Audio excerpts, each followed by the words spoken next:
Anyway, so today we are going to discuss about the financial statement analysis, তাই না? So আমরা যখন time value of money নিয়ে কথা বলেছি, তো দেখেছি যে কিভাবে টাইম ভ্যালু অফ মানির যে আমার টোটাল কনসেপ্টটা ইউটিলাইজ করে কিভাবে লোন অ্যামortization ক্যালকুলেট করতে হবে, right? So now it is very important for us to go for the financial statement analysis. So what is financial statement?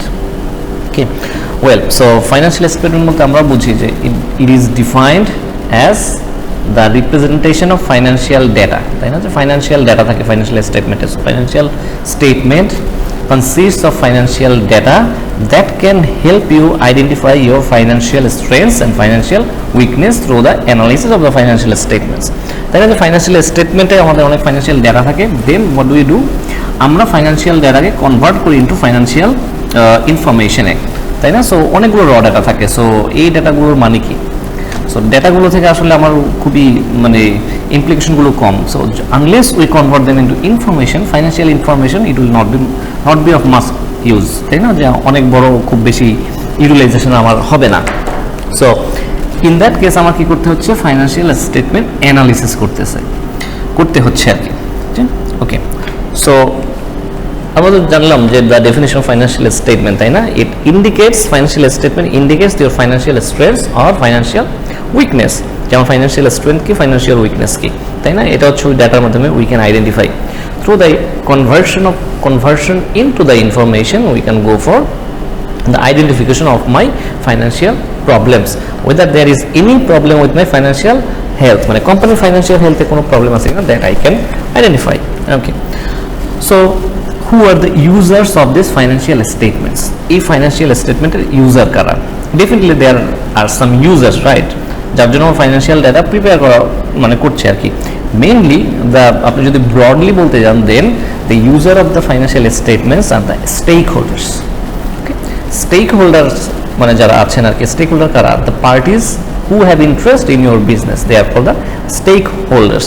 So we have already discussed about this differences between stakeholders and stockholders. Okay, one is the owner and other one are the parties who have interest in your company. হতে পারে government for collecting tax, তাই না? So হতে পারে যে register of joint stock firms and companies, তারাও আপনাদের মানে আমার কোম্পানির উপরে they have interest.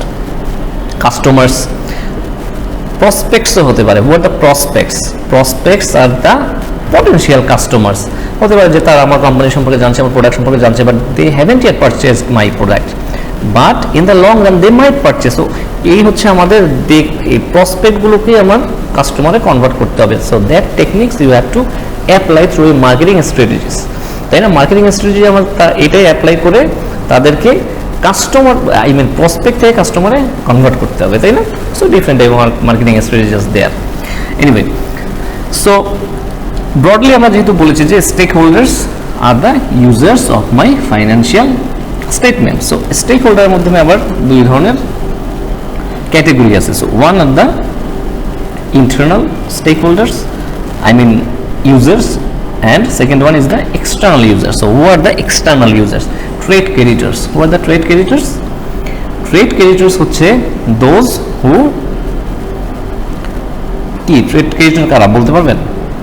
Trade creditor হচ্ছে আমাদের কাছে যারা মানে who I am going to মানে who I am liable to pay, যাদের কাছে আমি liable to pay because I have purchased on credit. Trade creditors, তাই না? যে আমরা বাকিতে কিনেছি, so they are my trade creditors. Bondholders, যাদের কাছ থেকে আমরা লং টার্ম লোন নিয়েছি, তাই না? Through bond instrument. আচ্ছা, আরেকটা হচ্ছে শেয়ার হোল্ডার্স। সো আমরা কি করি? A is equal to L plus Y, that is the basic equation of our accounting. আমাদের অ্যাকাউন্টিং এর বেসিক ইকুয়েশন হচ্ছে A is equal to L plus OE, I mean asset is equal to liabilities plus owners equities. So এখানে একটা beautiful information হচ্ছে যে asset okay fine is a separate thing and then liabilities fine. So আমরা কেন একটা balance শিটের দিকে যদি আপনারা তাকান, দেখবো একটু পরেই যে ব্যালেন্স শিটের একটা portion asset and the other portion is liabilities plus owner's equity. So liabilities তো আমার দায়, সো ওনার্স ইকুইটিও কেন আমি লাইবিলিটিস পোর্শনে লিখছি? Why? The reasons being that owners equity is also my liability. এটা তো ওনারের একটা বলতে গেলে that's I mean one type of liability. যখন ওনার্সের কাছ থেকে আমি কিছু নিয়েছি, then it created a liability because I am liable to pay back to the owners, তাই না? যে কারণ সেম থিং, যে আমার কোম্পানি, ঠিক আছে, আমার কোম্পানিতে আমি ফাইন্যান্স করেছি, আমার কোম্পানিতে আমার ফ্রেন্ড ফাইন্যান্স করেছে, সো দুইজনই owner, but I am liable to my friend. So এখন আমরা যদি একটা ম্যানেজার অ্যাপয়েন্ট করে থাকি, he is liable to us because I have invested or we have invested our money to this business, তাই না? So his first job is to ensure that our money or our investment is safe. Okay. So that's why shareholders are the external users, because looking upon the financial statements they come to know what is going with the company, the company te ki cholche, right? Okay. So our internal user kara management, mainly the management, employees, top management, তাই না, CFOs, what do they do? They actually use this information or financial information extracted from the financial statements to plan, to control and to understand the situation, financial situation of my company. Clear? Okay. So what are the types of financial statements? যে কতগুলো financial statement আছে? Actually there are 4 types of financial statements. সেখানে 4 type of financial statement আমার আছে, আর there. So first one is balance sheet. So দেখেন balance sheet কি? A summary of a firm's financial position on a given date that shows total assets is equal to total liabilities plus owner's equity. The same thing, the accounting equation A is equal to L plus OE. So that is depicted in the balance sheet. So এটা balance শিটে আমার express করা হয়। আর balance শিটকে বলা হয় statement of financial position, because looking upon the balance sheet you come to know how much asset you have and how much liabilities you have plus owners equities, মানে owners equity plus liability কতটুকু আছে এবং আপনার asset কতটুকু আছে, that we come to know through looking upon the balance sheet. So it denotes the financial position of your company. Okay. And another one is statement, income statement, the statement of financial performance. So looking upon this income statement, we come to know how much profit we have made or how much loss we have incurred in the last financial year. মানে আমার last ইয়ারে কতটুকু loss হলো বা কতটুকু লাভ হলো, that we come to know through the income statement, and that's why it is called the statement of financial performance. There are another 2 types of financial statements. One is statements of retained earnings. Okay, যে owners equity portion নিয়ে আমরা যে কথাটা বললাম, so ওখান থেকে কতটুকু earnings retain করা হলো, that is expressed in the statement of retained earnings. আরেকটা হলো আপনার statement of cash flow.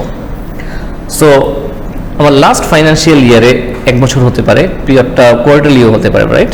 So half yearly হতে পারে। সো এই হাফ ইয়ারলি বা ইয়ারলি আমরা যাতে মানে যেটাই বলি না কেন, ইন দিস পিরিয়ড মানে how much cash did I receive and how much cash did I pay, কতটুকু ক্যাশ রিসিভ করলাম, কতটুকু মানে বিজনেসে কতটুকু ক্যাশ ইনফ্লো হলো, কতটুকু ক্যাশ আউটফ্লো হলো। এটা অপারেশনস থেকে হতে পারে, ইনভেস্টমেন্ট থেকে হতে পারে, ফাইন্যান্সিং থেকে হতে পারে। ওকে, সো লুক এট দিস, দেখেন এটা হচ্ছে বাস্কেট ওয়ান্ডার্স। হ্যাঁ, কোম্পানির নাম হচ্ছে বাস্কেট ওয়ান্ডার্স। সো ওদের কি হলো, এটা একটা ব্যালেন্স শিট। সো দেখেন আপনার এখানে অ্যাসেট সাইড আছে, সো এটা হচ্ছে আপনার left hand side, right? So আমরা যদি তাকাই তাহলে এটা হচ্ছে আমার লেফট হ্যান্ডে কি থাকে, অ্যাসেটস থাকে। সো এখানে শর্ট টার্ম অ্যাসেট থাকে, লং টার্ম অ্যাসেট থাকে। শর্ট টার্ম অ্যাসেট কোনগুলো? Cash and cash equivalents, most liquid items, account receivable, তাই না? সো অ্যাকাউন্ট রিসিভেবল কোনটা? when you made any credit sales, যখন আপনি কোনো ক্রেডিটে কোনো কিছু বিক্রি করেন, দেন যে ক্রেডিট বিক্রি করেছেন, that means you didn't have received the cash yet, but you will be receiving the cash at a point, at some point of your accounting cycle. So accounting cycle কোনো একটা পিরিয়ডে গিয়ে আপনি ক্যাশ রিসিভ করবেন, so that is called the accounts receivable, তাই না? So accounts এটাও লিকুইড, মানে আই মিন শর্ট টার্ম অ্যাসেটের মধ্যে পড়ে। ইনভেন্টরিজ, দ্য স্টক, আপনার ওয়্যার হাউসে যে পরিমাণে স্টক আছে, তাই না? So that is called the inventories. Prepaid expense বলতে কি বুঝেন? যখন আমরা কোনো সিম কার্ড যখন ইউজ করি, প্রিপেড সিম কার্ড ইউজ করি, তার মানে কি first I recharge and then I use.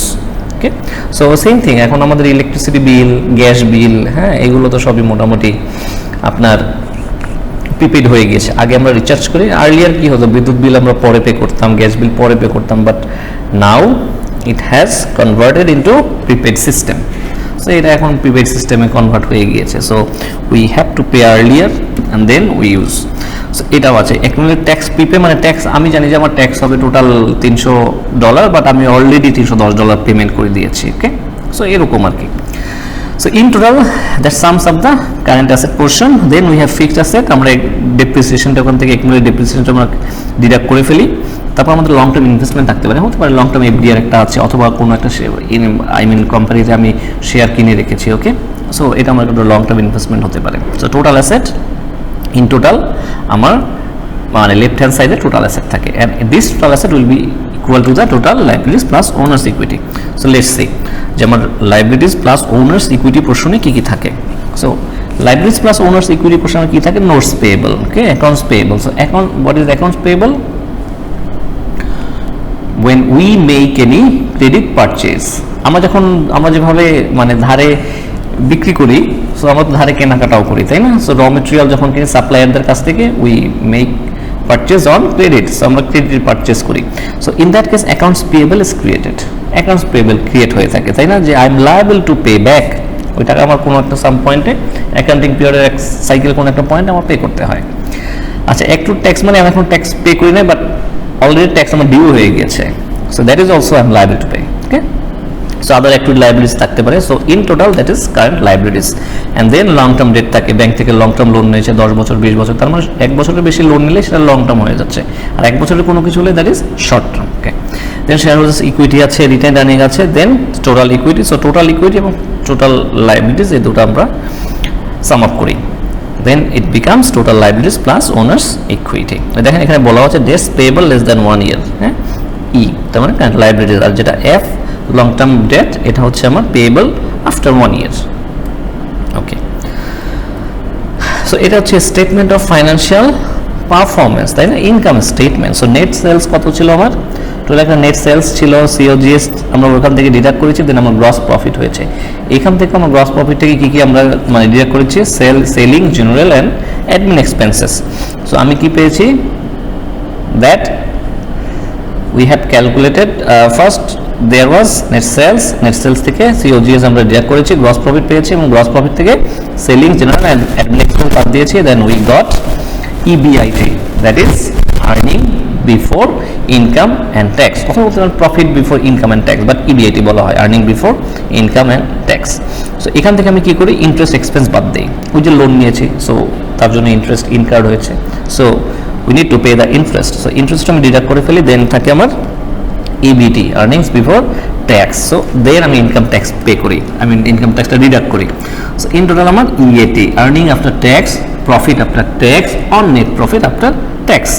So যেটা থাকে তারপরে আমার যে অ্যামাউন্টটা থাকে আর্নিং আফটার ট্যাক্স, এটা থেকে কিন্তু আমি ক্যাশ ডিভিডেন্ড দিই, কাদেরকে, share holders, common equity holders যারা আছে তাদেরকে আমি ডিভিডেন্ড দিয়ে, ক্যাশ ডিভিডেন্ড দিয়ে থাকি, তাই না? So why do they invest in your business, why do the investors invest in your business, for dividend, তাই না, for some kind of benefit. So what is dividend, dividend is the portion of your profit, মানে প্রফিটের একটা portion তাদের সাথে আমার share করা হয়, এবং এইটা দেওয়া হয় কোত্থেকে, আর্নিং আফটার ট্যাক্স থেকে, প্রফিটের একটা পোর্শন, তাই না? সো তার মানে মনেই হচ্ছে যে এটা প্রফিটের পোর্শন, যেহেতু আফটার ট্যাক্স মানে প্রফিট আফটার ট্যাক্স থেকে দেওয়া হয়। ওকে, সো ওকে, সো নাও যেহেতু আমরা এই যে ফাইন্যান্সিয়াল স্টেটমেন্ট আমরা জেনেছি, so how to analyse the financial statements, one of the there are some couple of methods are there to analyze the financial statements, and one of the most rigorous methods is financial statement analysis through ratio analysis. So what is ratio analysis? See, a financial ratio is an index that relates two accounting numbers and is obtained by dividing one number by the another number or by the other. So তার মানে হচ্ছে when you express one number in terms of another, okay, so when you express one accounting numbers in terms of another, then আপনি যে রেজাল্টটা পেয়ে থাকি ওটা আসলে একটা রেশিও হয়ে থাকে, and through this ratio if we go for the analysis, that is called the ratio analysis. Okay, so ratio অ্যানালাইসিসটা আমি করলাম, ফাইন, যে আমার ক্যাশ আছে, কারেন্ট আছে, বাট কারেন্ট রেশিও আমি মানে পেলাম একটা, বাট হাউ টু কম্পেয়ার, আমার এই কারেন্ট রেশিওটা আমি কিভাবে, how to interpret that. Remember, to calculate the ratio is the function of accounting. Accounting এর ফাংশন হচ্ছে রিপোর্ট জেনারেট করা, রেশিও ক্যালকুলেট করা, fine, but how to interpret that, and through this interpretation we have to make a financial decisions, তাই না, যে আমার একটা financial decision নিতে হবে, ডিসিশন মেক করতে হবে, managerial decision making. So that ratio analysis will help you take any financial decisions, তাই না, এটাই তো আমাদের ফাইন্যান্সের কাজ, to make decisions using the information readily available in our hand. So through this financial through this ratio analysis we make certain decisions, okay? আচ্ছা, so ডিসিশনগুলো নিতে হবে কিভাবে, দুইভাবে অ্যানালাইসিস করে আমরা মানে ডিসিশনটা নিতে হবে। So one is internal comparison, একটা হতে পারে, আরেকটা হতে পারে external comparison. So what is internal comparison? So internal comparison মানে হচ্ছে যে when you go for the comparison within your company, যে লাস্ট ইয়ার এবং এই ইয়ার, এই 2 ইয়ারে যখন আমি একটা কম্প্যারিজন করি, দেন যে কম্প্যারিজন হয় এটা ইন্টারনাল কম্প্যারিজন, মানে আমার ইন্টারনাল কোম্পানির মধ্যে যে লাস্ট ইয়ারে আমি কত প্রফিট করেছি, এই ইয়ারে কত প্রফিট করেছি, প্রফিট কি বেড়েছে না প্রফিট কমেছে, আমি না এবছর লস মানে লসে চলে গেলাম, তাই না? সো গত বছর প্রফিট ছিল, এবছর কি লস হয়েছে, অথবা গত বছর লসে ছিলাম, এবছর কি প্রফিট হয়েছে। So that is the internal comparison. External comparison বলতে বোঝাচ্ছে যে ইন্ডাস্ট্রি কম্প্যারিজন। সো আমি ধরেন একটা ব্যাংক, সো আমি যখন ব্যাংকের জন্য কম্পেয়ার করবো, সো আমি একটা ব্যাংকের সাথে কম্পেয়ার করবো, তাই না? সো এটা বলা হয় অ্যাপেল টু অ্যাপেল কম্প্যারিজন করা। তার মানে কি অ্যাপেলের সাথে অ্যাপেলই কম্প্যারিজন হবে, অ্যাপেলের সাথে ম্যাঙ্গো কম্পেয়ার করলে হবে না। তার মানে ব্যাংক, আমার যদি ব্যাংকিং ইন্ডাস্ট্রি হয়ে থাকে, আমি আমার ইন্ডাস্ট্রিতে আরেকটা যখন ব্যাংক আছে, ওই ব্যাংকের সাথে কম্পেয়ার করবো। প্রাইম ব্যাংকের সাথে প্রিমিয়ার ব্যাংকেরই কম্পেয়ার করবো, তাই না? প্রাইম ব্যাংকের সাথে আমি গিয়ে আপনার কোনো একটা গার্মেন্টস কোম্পানির তো এপিলিয়ন গ্রুপের কম্পেয়ার করবো না, তাই সেটা না। এটাই হচ্ছে সেই কথা যে আপনার গার্মেন্টস ইন্ডাস্ট্রির সাথে আমি শুধুমাত্র গার্মেন্টস, একটা গার্মেন্টস আর একটা গার্মেন্টস কম্পেয়ার করবো, যে তার রেজাল্টটা, ইন্টারপ্রিটেশনটা ওই রেজাল্ট এই ইন্ডাস্ট্রির উপরে বেস করে হবে, ব্যাংকিং ইন্ডাস্ট্রির উপরে বেস করে হবে না, ওকে? সো দেখেন similarity is important as one should compare apples to apples, ঠিক আছে? This involves comparing the ratios of one firm with those of similar firms or with industry averages. So financial statement analysis করতে গেলে শুধুমাত্র you are going to analyze the financial statements, শুধুমাত্র আপনার company analyse করলেই হবে না, এটা আপনার ইন্ডাস্ট্রিতে অন্যান্য যে কোম্পানিগুলো আছে ওগুলোর অ্যানালাইসিস করতে হবে, তাই না? So otherwise how can you get the industry average, okay? আচ্ছা, সো এবার চলে আসেন ফাইন্যান্সিয়াল স্টেটমেন্ট অ্যানালাইসিসের ফার্স্ট, যে আমাদের অনেকগুলো ফাইন্যান্সিয়াল স্টেটমেন্ট মানে অ্যানালাইসিস করার সময় কয়েকটা রেশিও অ্যানালাইজ করা হয়। একটা হচ্ছে মানে ব্রডলি একটা liquidity ratio, coverage ratio, profitability ratio, ঠিক আছে, অ্যাসেট ইউটিলাইজেশন রেশিও, তারপর financial leverage ratio, okay? So let's start with the liquidity ratio, যে আমার লিকুইডিটি রেশিওটা কি। সো লিকুইডিটি রেশিও তো আপনারা শুনবেন যে প্রায় আপনার একটা জিনিস শুনে থাকবে যে তারল্য সংকট, হ্যাঁ, এখন ব্যাংকগুলোর মধ্যে একটা তারল্য সংকট চলছে, তার মানে কি লিকুইডিটি ক্রাইসিসে সাফার করতেছে। সো লিকুইডিটি ক্রাইসিসটা মেনলি কি, যখন আপনার এনাফ মানে লিকুইড আইটেমস না থাকবে, আপনার কারেন্ট যে লাইব্রেরিজ আছে ওইটা শর্ট টার্ম লাইব্রেরিজ পে করার মতো যখন এনাফ লিকুইড ক্যাশ ও ক্যাশ ইকুইভ্যালেন্স না থাকবে, সেটাই হচ্ছে আমার মেনলি লিকুইডিটি ক্রাইসিস সাফার করা। সো লিকুইডিটি রেশিও বলতে বোঝায় মানে a firm's ability to cover its current liabilities with its current asset, আমার যে কারেন্ট অ্যাসেট আছে এটা দিয়ে আমি কারেন্ট লাইবিলিটিস কাভার করতে পারছি কিনা, পারলেও কতটুকু কাভার করতে পারছি, that is actually measured by this liquidity ratio. So দেখেন আমাদের যে ফাইন্যান্সিয়াল স্টেটমেন্টটা ছিল, যেটা অলরেডি আমি আপলোড করেছি আপনাদের পোর্টালে, সেখানে আপনি দেখতে পারবেন যে আমার যে স্টেটমেন্টে দেওয়া আছে কারেন্ট অ্যাসেট কত আছে 1195 এবং কারেন্ট লাইবিলিটিস কত আছে 500, ওকে? সো তার মানে আমার কারেন্ট রেশিও হচ্ছে 2.39 টাইমস, তাই না? সো কারেন্ট রেশিও কিভাবে ক্যালকুলেট করে আপনারা জানেন, current ratio is equal to current asset divided by current liabilities.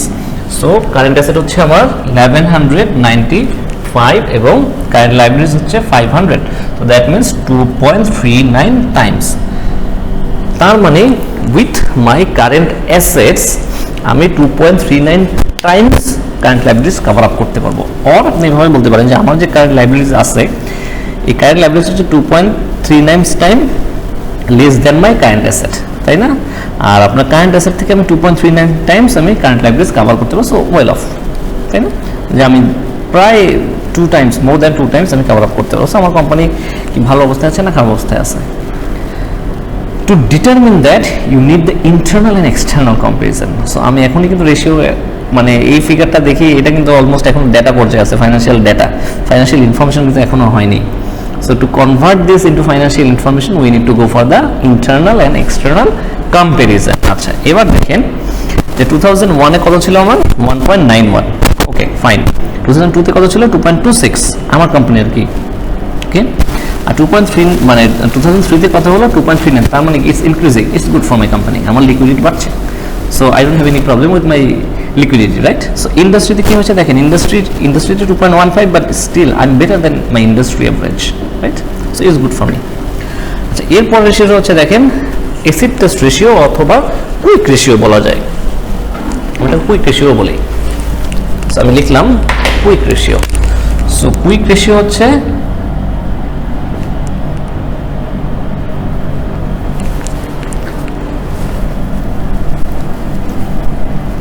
আচ্ছা, কুইক রেশিওটা বলতে আমরা বুঝাই যে মোস্ট কুইক রেশিও হচ্ছে কারেন্ট রেশিওটাকে আরেকটা মানে আরেকটু কমপ্রেসড একটা ফর্ম, যে এখান থেকে আমি কি করছি, এখান থেকে আমি মোস্ট লিকুইড যে আইটেমসগুলো শুধুমাত্র নিচ্ছি। সো মোস্ট লিকুইড আইটেমসের মধ্যে ইনভেন্টরিজ আর নট ইনক্লুডেড। কেন? বিকজ ইনভেন্টরিজ মানে কি, যে আমার স্টক, তাই না, যে স্টক। হ্যাঁ, আমি যদি মার্কারে বিজনেস করে থাকি, দেন আমার ধরেন 5 লাখ মার্কার আজকে আমার স্টকে আছে। So is it possible for me to sell this marker within a day? মানে আজকের মধ্যে কি আমি 5 লাখ মার্কার সেল করে ফেলতে পারবো? No, not possible, probably not. So মানে প্রবাবলি নট, 90% প্রবাবিলিটি আছে যে আমি পারবো না। So that means it is not the most liquid items, but rest of the kind অ্যাসেটের মধ্যে যেগুলো ছিল ওগুলো মোস্ট লিকুইড। সো এই জন্য আমি ইনভেন্টরিটা এখান থেকে ডিডাক্ট করেছি, রাইট। সো ইনভেন্টরি ডিডাক্ট করলে আমার কত আসছে দেখেন, আমার কারেন্ট ওই অ্যাসেট টেস্ট রেশিও বা কুইক রেশিও আসছে 1। আচ্ছা, এখন আমার দেখতে হবে কম্পারিজনে গিয়ে, যেখানে কি করেছে 1195 ছিল আমার কারেন্ট অ্যাসেট, আমার 696 ছিল ইনভেন্টরিজ, এবং আমার 500 ছিল আমার current liability. So in total 1.00, এটা 0.998 হয়। সো আমি রাউন্ড আপ যদি করে নিই দেন 1 আসে। আচ্ছা, is it good for me or bad for my company? Okay, আসেন এবার দেখি আমার মানে ইন্টারনাল কম্পারিজনে কি অবস্থা হয়। 2001-এ আমার কত ছিল? 1.11, ভালো ছিল মোটামুটি আর কি, বাট ইন্ডাস্ট্রি অ্যাভারেজের চেয়ে কিন্তু স্টিল বিলো ছিল। 2002-তে ইন্ডাস্ট্রি অ্যাভারেজের চেয়েও বিলো। আচ্ছা, মানে ডিক্রিজিং, তারপর আপনি দেখেন যে there is a decreasing pattern, মানে নেগেটিভ হচ্ছে কিন্তু আর কি, নেগেটিভ দিকে যাচ্ছে, কমছে আর কি। 2003-তে আরও কমে গেল। সো এর মানে কি বোঝা যাচ্ছে, আমার কারেন্ট রেশিও কিন্তু ভালো ছিল, বাট অ্যাসেট টেস্ট রেশিও ভালো না। So where is the problem? What is the difference between the current ratio and quick ratio? Inventory. The only factor involved in these two ratios that created the difference is inventories. So তার মানে you have to realize that there are something wrong with your inventories.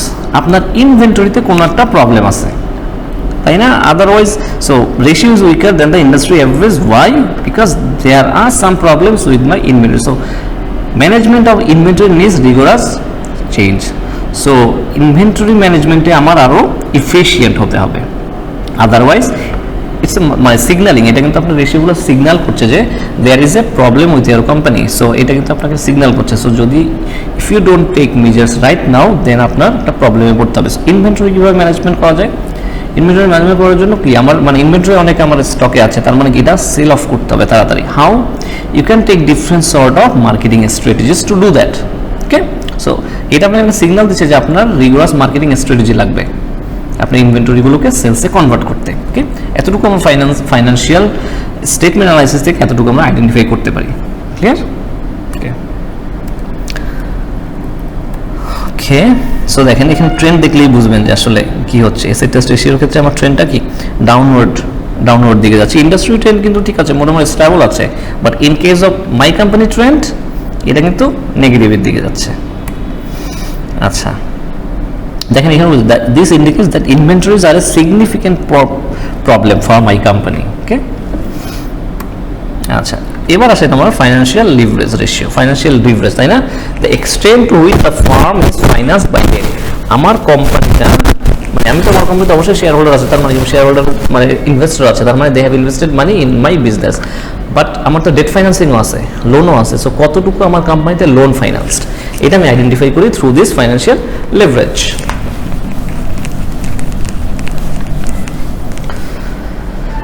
So এখানে দেখেন যে first one is debt to equity ratio.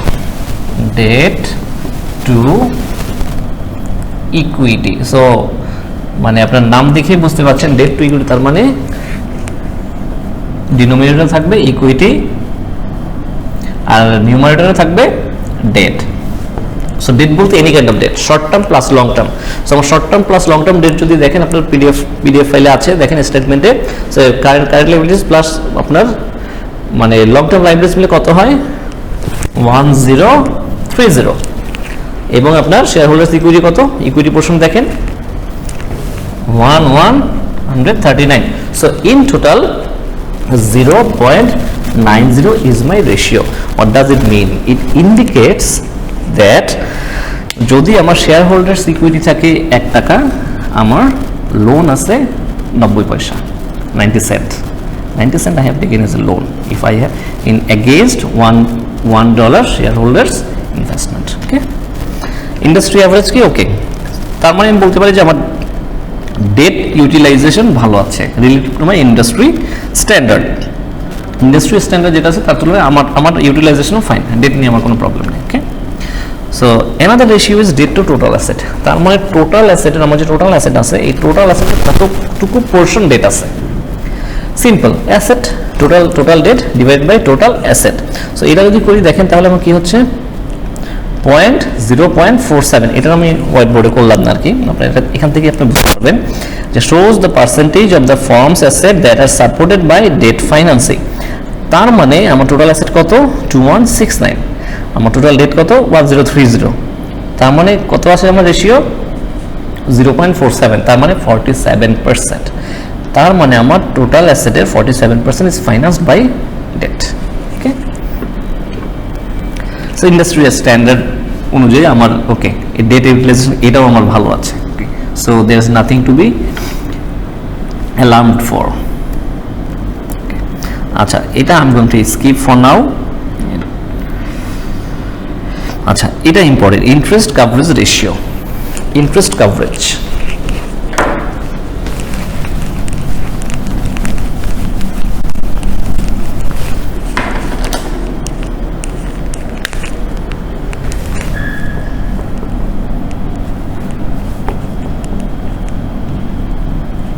interest coverage, EBIT formula হচ্ছে EBIT divided by interest expense. আচ্ছা, এই রেশিওটা indicate করে যে আমি কতটুকু ইফিশিয়েন্ট, আমার মানে ইন্টারেস্ট এক্সপেন্স যেটা আছে সেটা ম্যানেজমেন্ট আমি কতটুকু ইফিশিয়েন্ট। দেখেন যে indicates the firm's ability to cover interest charges. It's very easy. আমার ইনকাম স্টেটমেন্টে কি আছে, ইবিআইটি আছে, earning before interest and tax, এবং ইন্টারেস্ট চার্জেসও আছে। তার মানে আমার ইবিআইটি কত আছে দেখেন 210, এবং ইন্টারেস্ট চার্জ কত আছে 59, তার মানে 3.56 টাইমস। সো ইট মিনস দেখেন 3.56 টাইমস। তো এর মানে হচ্ছে আপনার আমার যে earning before interest and tax আছে সেটা দিয়ে আমি 3.56 টাইমস ইন্টারেস্ট রেট পে করতে পারবো, তাই না? তার মানে বলা যায় অলমোস্ট 3 ভাগের 1 ভাগ হচ্ছে আমার যতটুকু ইবিআইটি আছে তার 3 ভাগের 1 ভাগ হচ্ছে আমার ইন্টারেস্ট এক্সপেন্সেস। তার মানে আমি ওয়েল অফ। ইন্টারেস্ট আমরা কাদেরকে দিই, কাদেরকে পে করি? from those we have taken a loan, যাদের কাছ থেকে আমি একটা লোন নিয়েছি, তাই না? তাদেরকে আমরা কি দিই? ইন্টারেস্ট দিই। তার মানে তারা আমাদের কি ক্রেডিটর, তাই না? তারা হচ্ছে আমাদের ক্রেডিটর। সো ক্রেডিটরদের কাছে আমি ইন্টারেস্ট এক্সপেন্স আমি যতটুকু পে করবো 59, যেটা এখানে বলা আছে $59, সেটা আমি 3.56 টাইমস পে করতে পারবো উইথ মাই ইবিআইটি। সো আম ওকে, আমার এখানে অ্যালার্মিং এর কিছু নাই। তার মানে আমি যদি লোন পে অফ করতে না পারি, ইন্টারেস্ট পে অফ না করতে পারি, তখন আমার কি হয়, আস্তে আস্তে আমি ইনসলভেন্ট হয়ে যায়। মানে সলভেন্সি থাকে না আমার বিজনেসে, ইনসলভেন্ট হয়ে যায়। মানে কি, পরে আমি দায় শোধ করতে পারি না, ইনসলভেন্ট, তাই না? তা হয়ে যায়। বাট এখানে এরকম কোনো ইস্যুস নাই, because I am paying and I can pay, I will be able to pay with my EBIT. দেখেন, বাট এটা আমি কিন্তু ভালোই বলছি, বাট কখন ভালো বলেছি, মানে until the internal and external comparison পর্যন্ত ভালো বলেছি। বাট দেখেন, এখনই হচ্ছে মেইন আর কি attraction, that in terms of the internal comparison কি হয়েছে দেখেন, আমার 2001-এ কত ছিল 10.30 টাইমস, দেন 2002-তে অলমোস্ট হাফ, তাই না? মোর দ্যান হাফ, 4.35 টাইমস, এবং ইটস অলসো ডিক্রিজিং। এটাও কিন্তু ডিক্রিজিং ট্রেন্ডের দিকে যাচ্ছে। আর ইন্ডাস্ট্রি অ্যাভারেজে কিন্তু হাই, আমি যা করেছি তার চেয়ে হাই। তার মানে the firm's in the same industry they are doing well, but I'm not doing well. So also there is a problem with this interest management, তাই না? আমার এই যে ইফিসিয়েন্সির এখানেও একটা ল্যাকিংস দেখা যাচ্ছে, উইক মানে it's also a sign. Okay, দেখেন it's a decreasing trend, decreasing. এই দেখেন, this indicates that low earnings may be a potential problem. So we know that debt levels are in line with the industry average. Debt line কিন্তু problem নাই, but প্রবলেমটা হচ্ছে interest বা আমার ওই যে ইবিআইটি ইন্টারেস্ট আমি ম্যানেজ করতে পারবো না, তাই না? ইন্টারেস্ট কীভাবে ম্যানেজ করবো? বিকজ ইন্টারেস্ট তো ফিক্সড, একটা ফিক্সড রেটে দিচ্ছি, বাট কী ম্যানেজ করতে পারবো, আমি কি অল্টার করতে পারবো? EBIT earning, my earning. So আমার আর্নিংয়ের প্রবলেমটা কোথায় মনে আছে? With that inventories. So inventory কিন্তু আমি খুব বেশি টার্ন ওভার পাচ্ছি, আমি সামনেও দেখবো in the next few slides you will see that there is a potential problem with the inventory turnover. আমার ইনভেন্টরি টার্ন ওভার একটা প্রবলেম আছে। সো দ্যাটস ওয়াই যদি ইনভেন্টরিকে আমি সেলসে কনভার্ট করতে পারি, then it will be beneficial for me, then আমি কিন্তু আমার ইবিআইটিটা বাড়বে। ওকে, দেন কিন্তু এই রেশিওটাও আরও ইনক্রিজ হবে। Clear? Okay, so this is important, receivable turn over. So receivable কোনটা মনে আছে? রিসিভেবল টার্নওভার, যখন আমরা ক্রেডিটে সেল করি তখন আমার রিসিভেবল ক্রিয়েট হয়, because then and there or immediately আমি ক্যাশ পাই না, আমার ক্যাশ পেতে একটু সময় লাগে, রাইট? সো তখন আমার কি রিসিভেবল ক্রিয়েট হয়। সো আমার এটা জানা দরকার যে আমি কখন ক্যাশটা পাবো, আমি কি আসলে আলটিমেট ইউটিলাইজেশনটা হচ্ছে কিনা। বিকজ আমি যদি একটা লং পিরিয়ড অফ টাইমে ক্যাশটা না পাই, তার মানে কি ওই যে লিকুইডিটি ক্রাইসিস ডেভেলপ করবে, তাই না? একটা লং পিরিয়ড যদি আমার ক্যাশ না থাকে এবং যদি খুব আর্লি আমাকে পেমেন্ট করে দিতে হয় in terms of my accounts payable, then there will be a liquidity crisis, because there will be short of funds, একটা শর্টনেস অফ ফান্ড ক্রিয়েট হবে। ওকে, তো দেখেন এখানে কি আছে, মানে net credit sales, assume all the sales are credit sales. আমরা ধরে নিচ্ছি ইনকাম স্টেটমেন্টে যে আমাদের সেলস দেওয়া আছে এই সেলটা পুরোই ক্রেডিট সেল হয়েছে। Okay, so annual net credit sales divide by receivables, তো আমার কত হচ্ছে 5.61 টাইমস। তার মানে বলা যায় যে 5.61 times I make sales in a year, আমি একটা বছরে 5.61 টাইমস সেল করি। আচ্ছা, এখন এই ইনফরমেশনটা দিয়ে আমার আরেকটা রেশিও ক্যালকুলেট করতে হবে, সেটা হচ্ছে অ্যাভারেজ কালেকশন পিরিয়ড। যে অ্যাভারেজ কালেকশন পিরিয়ড মানে কি, ওই যে আমি যখন নেট ক্রেডিট সেলস করি তার কতদিন এক্স্যাক্টলি কতদিন পরে আমি টাকা পাচ্ছি। সো এর ফর্মুলা সিম্পল, আমার বছরের দিন কয়টা, মানে অ্যাভারেজ কালেকশন পিরিয়ড। সো আমার বছরে কতদিন, days in the year 365 divided by receivable turnover. Okay, so receivable turnover থেকে আমি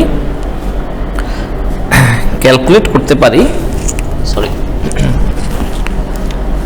যে অ্যাকচুয়ালি কতদিন সময় লাগছে আমার টাকাটা পেতে। সো আমার রিসিভেবল টার্নওভার কত ছিল, 5.61, তাই না? সো দেখেন এখানে আমার রেজাল্ট করতে পারছে 65 ডেজ। তার মানে আমি যখন ক্রেডিট সেলস করি আমার 65 দিন সময় লাগে আমার এই টাকাটা পেতে। ঠিক আছে, রিসিভেবল যারা থাকে তাদের এই রিসিভেবলটা আমার কালেক্ট করতে 65 ডেজ সময় লাগছে। So let's see, but industry average মোটামুটি কাছাকাছি আছে। এরকম হতে পারে যে আমি বছরে হয়তো 6 বার শুধুমাত্র 6 টাইমস সেল করছি, কিছু প্রোডাক্ট হতে পারে, মেবি এটা ডেইলি রুটিন প্রোডাক্ট না। এরকম দেখবেন যে বড় বড় কোম্পানিতে বা বড় বড় গার্মেন্টসে কিন্তু পাওয়ার সলিউশন দিতে হয়, বড় বড় পাওয়ার, বড় বড় জেনারেটর, বাট এগুলো কিন্তু মোস্ট ফ্রিকুয়েন্ট আইটেমস না, মানে মোস্ট ফ্রিকুয়েন্ট সেলিং আইটেমস না। সো হতে পারে যে আমার হয়তো বছরে একটা লাগছে, বছরে 5 বার সেল হচ্ছে, এটা হতে পারে। সো ইন দ্যাট কেস যেহেতু ইন্ডাস্ট্রি অ্যাভারেজ আমি বিট করতে পারছি, ওকে। বাট আরেকটা আপনার প্রবলেম আছে, সেটা হচ্ছে মানে আমি কিন্তু এখানে ইমপ্রুভ করছি। সো সেটাও আপনাকে খেয়াল করতে হবে যে আমাকে 2001-এ মানে ডিভাস্টেটিং সিচুয়েশন ছিল, বাট আমি গ্র্যাজুয়ালি ইমপ্রুভিং, তাই না? বাট এটা কিন্তু আরও ইমপ্রুভ করা সম্ভব। ইন্ডাস্ট্রি অ্যাভারেজ থাকছে, তার মানে এটাই না যে আমার ইন্ডাস্ট্রি অ্যাভারেজটা মানে অ্যাটেন্ড করতে পারলেই হলো, আমার তার চেয়ে ভালো করতে হবে, রাইট? ওকে, সো এখন দেখেন সেম জিনিস হচ্ছে অ্যাকাউন্টস মানে পেয়েবল টার্নওভার, তাই না?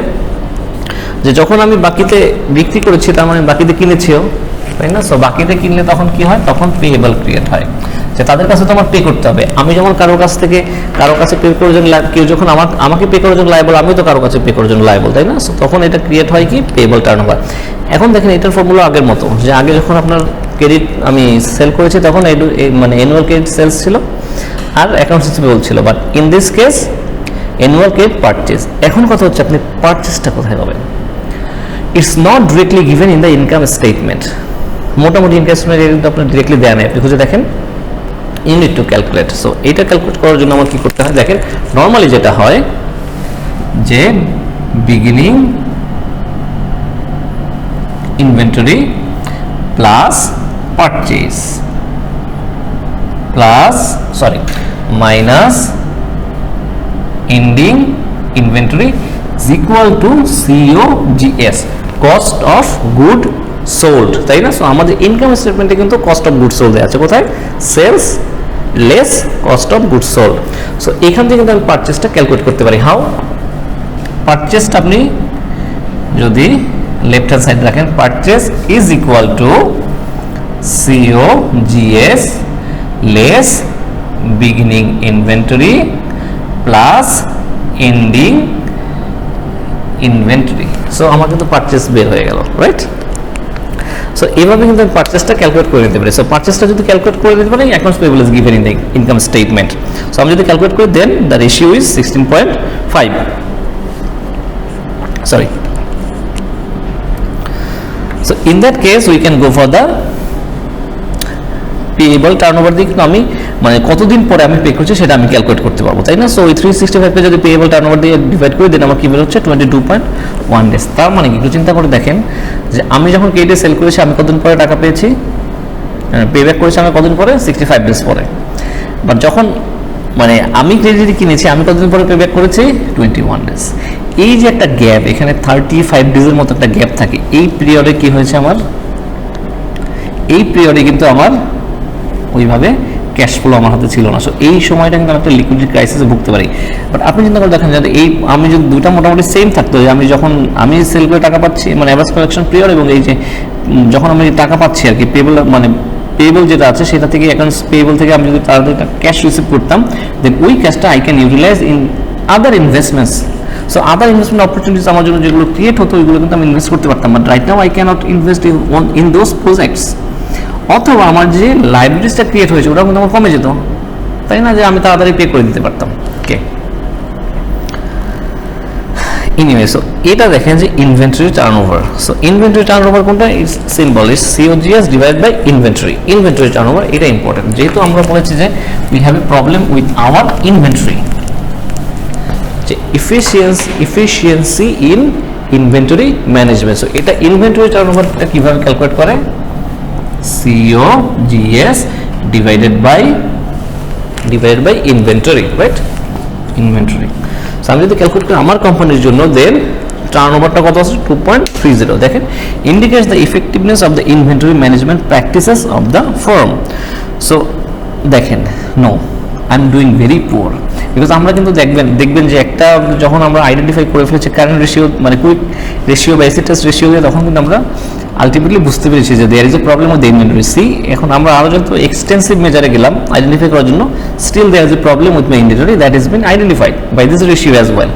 ওকে, সো আমার এটা ইমপ্রুভ করতে হবে, আরও বেশি সেল করতে হবে, তাই না? যত বেশি ইনভেন্টরিকে আমি সেলসে কনভার্ট করতে পারবো ততই আমার জন্য বেনিফিশিয়াল হবে এবং ইনভেন্টরি ম্যানেজমেন্ট আরও ভালো হবে।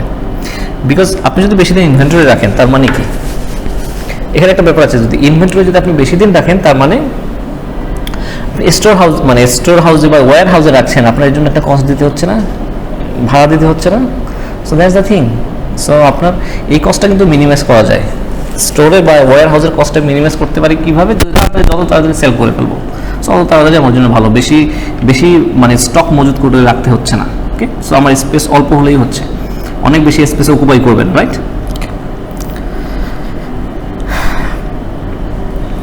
সো টোটাল অ্যাসেট টার্নওভার এটা হচ্ছে net asset divide by net sales divide by total asset. এর মানে কি, indicates the overall effectiveness of the firm in utilising its assets to generate sales. আমার অ্যাসেটগুলো ইউটিলাইজ করে আমি কত ইফেক্টিভলি সেলস জেনারেট করছি, that is important and that is determined by the total asset turnover, মানে TATO, total asset turnover ratio. So it is very important to know how much sales I am generating utilizing my all the assets I have under my disposal. Okay, so এটা আমি একটু পরে আসছি। So এবার চলে যাবে profitability ratio, যে আমাদের কিছু প্রফিটেবিলিটি রেশিও আছে যার মধ্যে আমি দেখতে পারি যে আসলে প্রফিট করেছি কিনা। এখন তো অনেক কিছু এর আগে বললাম যে লিকুইডিটি ক্রাইসিসের কথা বললাম, টোটাল অ্যাসেট ইউটিলাইজ করে কিভাবে আমি সেলস জেনারেট করতে পারছি কিনা, ডেটের কি অবস্থা, ঠিক আছে, যে কতটুকু ফাইন্যান্স বাই ডেট, কতটুকু ফাইন্যান্স বাই ইকুইটি, ফাইন, সব কিছুর আলটিমেটলি মেইন মানে আমাদের মেইন থিমটা কি? প্রফিট, তাই না? So we need to know the profitability of my company, আমার কোম্পানির প্রফিটেবিলিটিটা কেমন, ভালো করছে না খারাপ করছে, লস হচ্ছে, প্রফিট মার্জিনটা কত আলটিমেটলি। সো এটা যদি আমরা আইডেন্টিফাই করতে হয় then we have to go for the gross profit মানে প্রফিটেবিলিটি রেশিও। তো এর মধ্যে একটা হচ্ছে গ্রস প্রফিট মার্জিন আর একটা হচ্ছে net profit margin. So let's go for the net profit margin. Net profit মার্জিনটা কি? Simple, net profit after tax.